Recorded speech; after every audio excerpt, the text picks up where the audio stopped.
She's so rotten, she wants migrants picking cotton. We present to you Democratic Congresswoman Jasmine Crockett, who made this shocking argument why America needs immigrants. Roll it, Alfred. So I had to go around the country and educate people about what immigrants do for this country, or the fact that we are a country of immigrants.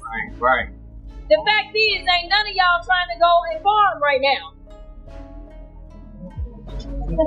Okay, so I'm lying. Raise your hands. When the wheels fall off. You're not. So, did you see what happened when Megyn Kelly and Greg Gutfeld came face to face with Congresswoman Jasmine Crockett? It turned tense fast, one of those unavoidable, uncomfortable exchanges you'd rather not be part of. Crockett, known for her bold claims and sharp delivery, stepped forward to push a debate on illegal immigration, and the atmosphere instantly heated up. The moment stood out not for calm discussion, but for its raw intensity and clashing viewpoints. That's what she does. She puts out this video of her acting in a certain way, and that's how she fundraises.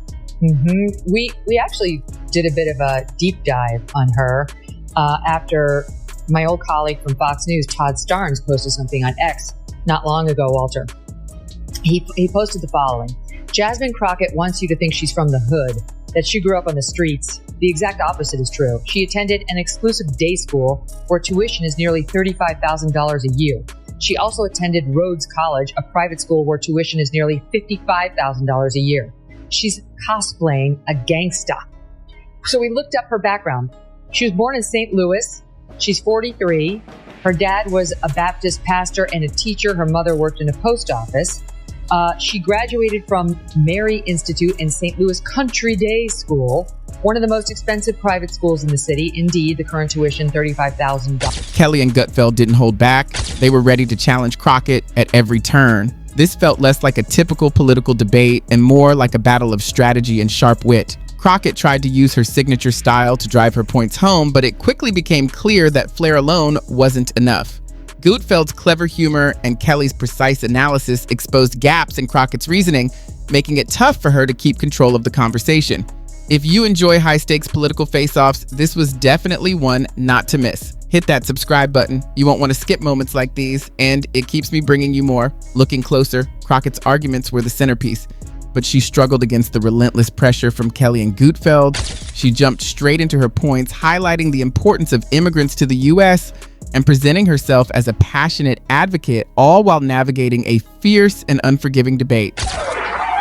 Jasmine Crockett's got another hot take. No blacks and whites on a wedding cake. The Democrats' new chosen one, Jasmine Crockett, is in the news again for an old clip where she attacked Florida Rep. Byron Donalds for marrying a white woman. Roll it, Bertha. The fact that you sitting around talking about life was better under Jim Crow, is this because you don't understand history? Or literally it's because you married a white woman and so you think that whitewashed you? That's not fair. That's when things began to unravel for Crockett. Her opponents immediately zeroed in on her statements with sharp precision and intensity.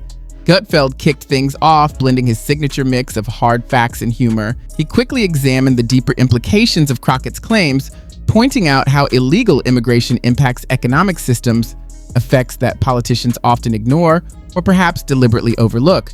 Do you share your boxcar with people of color? I do. Yeah. My boxcar does not know race, does not know gender. It is a welcome space where only deodorant is not welcome. I like this Jasmine Crockett lady, right? It's a great name, isn't it, for a villain? Yeah. Crockett is the whitest last name you could ever have.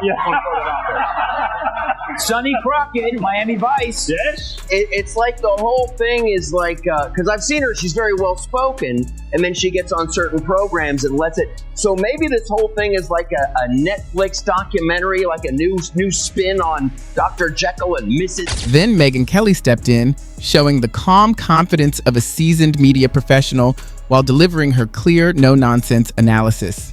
She carefully examined Crockett's points, almost like a lawyer dissecting an opponent's case in court. Kelly, highlighted gaps in Crockett's arguments, pointing out contradictions and real-world consequences that had been overlooked. This woman, I've had about enough of her. She wants to be like a member of the squad. She thinks of herself like an AOC. She talks like, she's from the hood.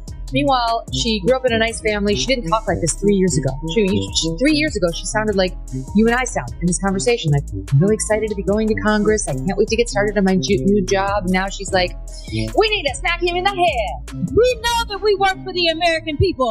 And what we not gonna do is stand around while they pull this that they trying to pull right now. Like, what? What do you, we have videotape. Why are you talking like that? No one believes this book. And now she's graduated to acting like a thug. So congratulations, your term in the U.S. Congress is going really well. But the debate went beyond immigration policy. The discussion also touched on the public images and wider political personas of everyone involved. Crockett's performance came under intense scrutiny, as if the surface was being peeled back to reveal what lay beneath. When she tried to back her points with facts and sharp comebacks, Gutfeld and Kelly swiftly dismantled her arguments, leaving little room for defense. So this is funny. Jasmine Crockett sits on the Judiciary Committee, and about a month ago, Walter, I testified. Yes, we saw this. Yeah, and the hearings, the full committee hearings, are quite long. You can be there for over 4 hours. So, and they let the most junior members ask questions last. So I had to sit for quite a long time. And then at the very end, Jasmine Crockett, who I'd never heard before, suddenly started screaming at me and Michael Schellenberger. And when you're a witness in Congress, you have to pay attention to what everybody says, because you never know when you're going to be asked an actual question and allowed to, maybe even allowed to speak. But I could not understand what she was saying. She was moving from one thing to another, and she was doing all that code switching stuff with the y'all. A few times, Crockett pushed back, passionately reminding the audience of the role immigrants have played in shaping America. Yet Gutfeld's sharp humor often turned her points against her, framing them as critiques of current issues with illegal immigration. Megyn then challenged her grasp of the legislative process, noting that enthusiasm without concrete policy can lead to empty promises. Crockett's frustration was clear as she tried to reclaim control, her confidence visibly tested in her expressions and tone. Is she making any point there?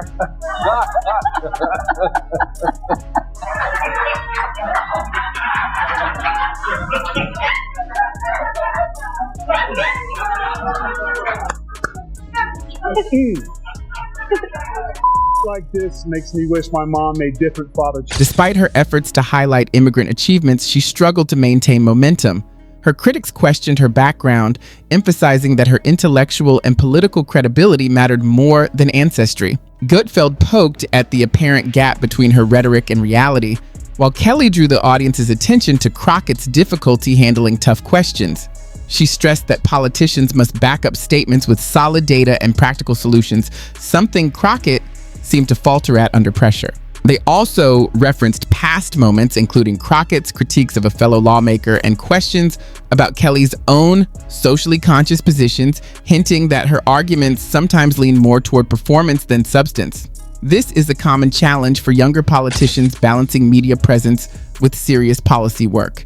Even as Crockett fought to maintain her stance, the real focus was the dramatic tension unfolding on stage, a snapshot of modern political discourse where policy and entertainment blur and seriousness can quickly become spectacle. The debate highlighted a persistent challenge: how to be both a competent legislator and a compelling public figure.